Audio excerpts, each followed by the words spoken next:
Hello student, आइए पढ़ते हैं बीटीसी चतुर्थ सेमेस्टर।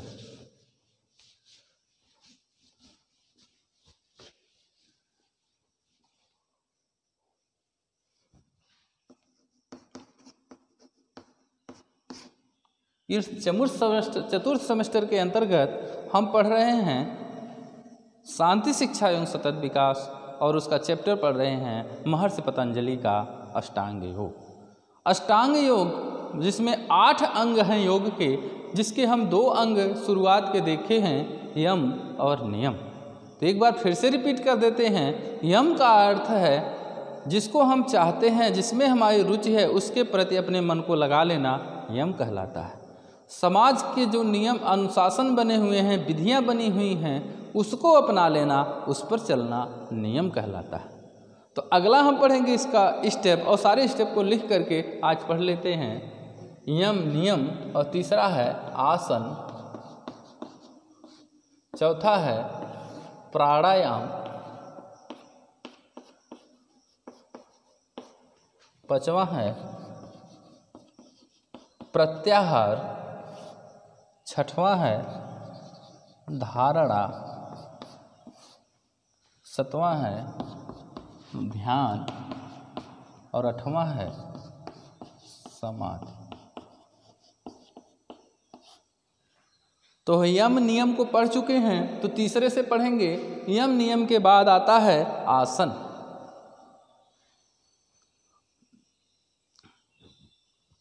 तो आसन क्या है? आसन इस तरह से हम समझ लेंगे कि जैसे हम घर पे कहीं बैठते हैं, तो जिस पर बैठते हैं उसे हम आसन कहते हैं निश्चित रूप से। लेकिन यहाँ आसन से मतलब बैठते कैसे हैं? तो बैठने के बाद हाथ पैर तो हिलाते नहीं, है ना, मन को बैठने पर एकत्रित करते, इधर उधर तो भटकाते नहीं। तो वही क्रिया आसन की कहलाती है कि हम क्या करें, शरीर मन को स्थिर करें,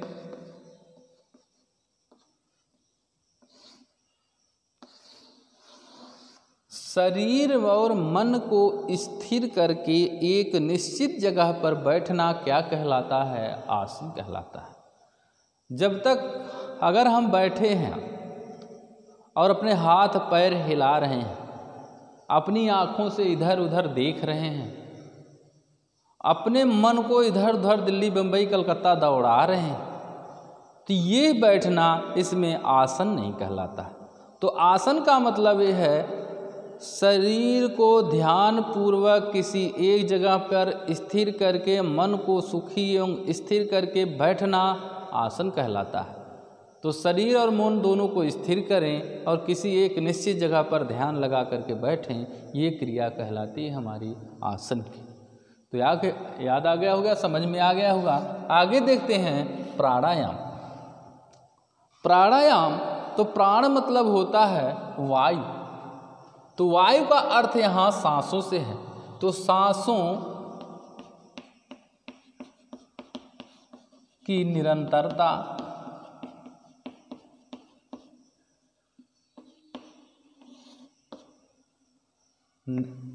गतिशीलता,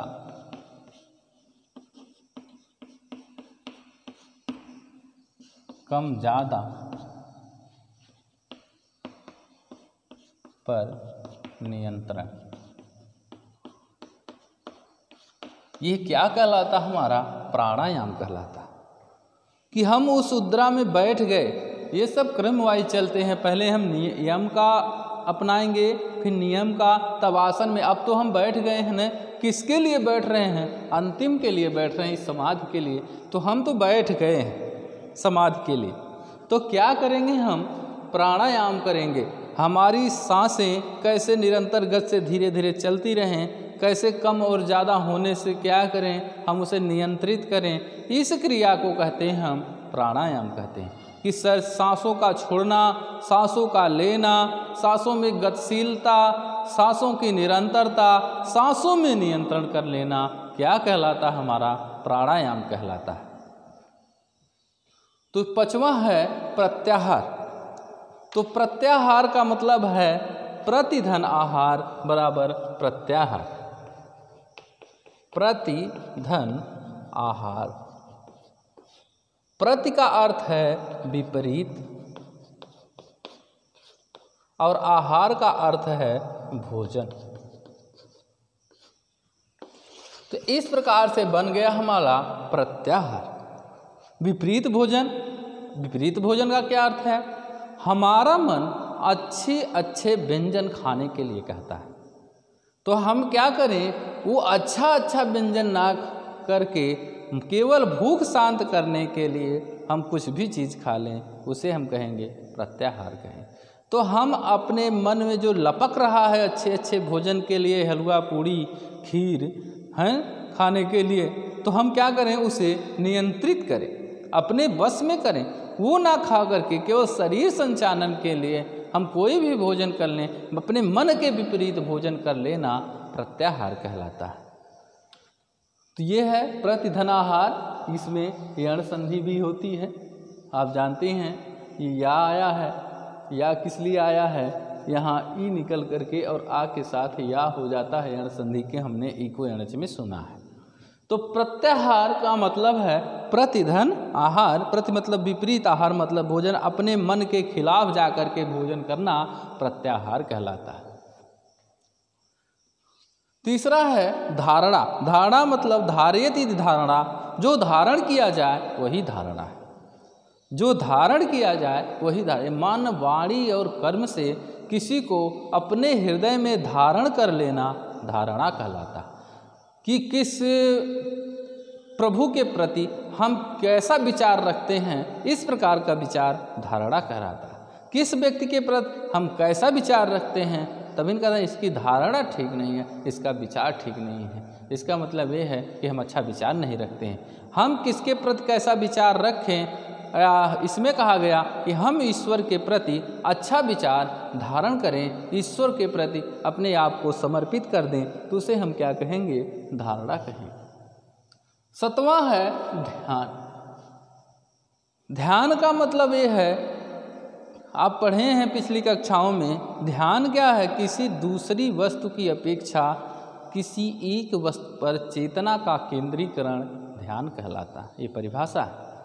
तो यहाँ ध्यान क्या है कि हम अपने आप को तन मन धन से ईश्वर के प्रति समर्पित करके उसका ध्यान लगा लें, उस क्या करें, मन को एकांत कर लें, तो ये प्रक्रिया ध्यान कहलाती है।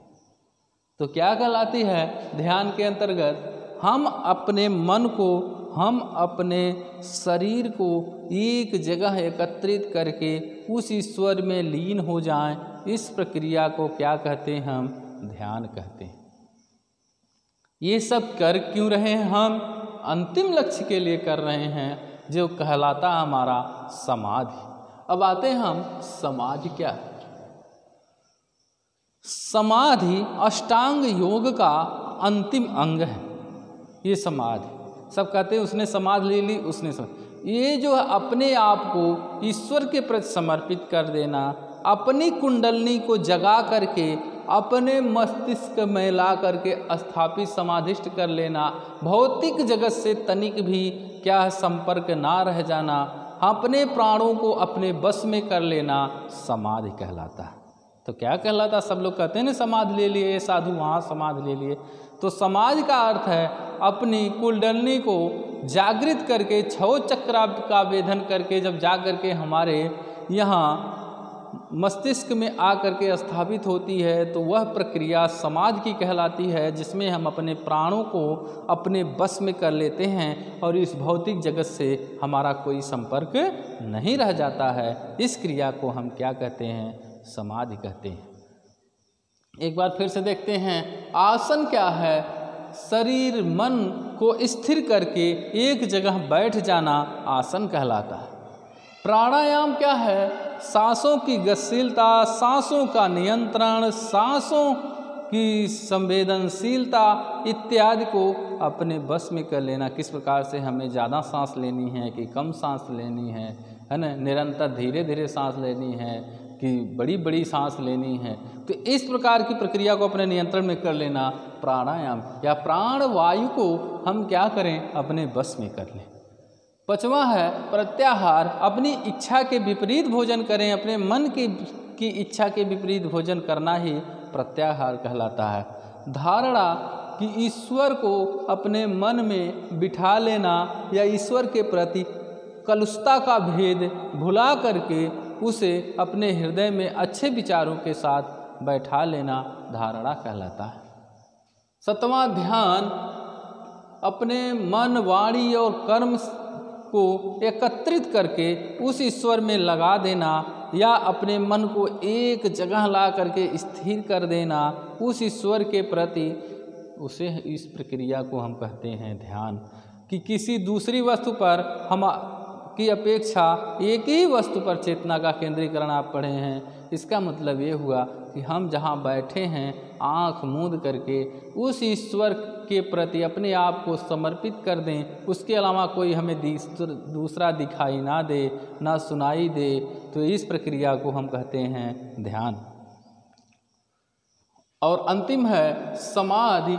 एक बार फिर से देखते हैं समाधि क्या है। हमने बताया कि अपनी कुंडली को जागृत करके ब्रह्मरंध्र अर्थात अपने मस्तिष्क में बिठा लेना, जहाँ उसे इस लोक से कोई मतलब नहीं है, जो उसने मृत्यु और जीवन के मध्य के संघर्ष को स्थिर कर लिया है, इस प्रक्रिया को या मृत्यु को अपने वश में कर लिया है, इस प्रक्रिया को हम कहते हैं समाधि। यहीं पर हमारा समाप्त होता है अष्टांग योग का चैप्टर। अगले दिन हम पढ़ेंगे अगला चैप्टर। ओके।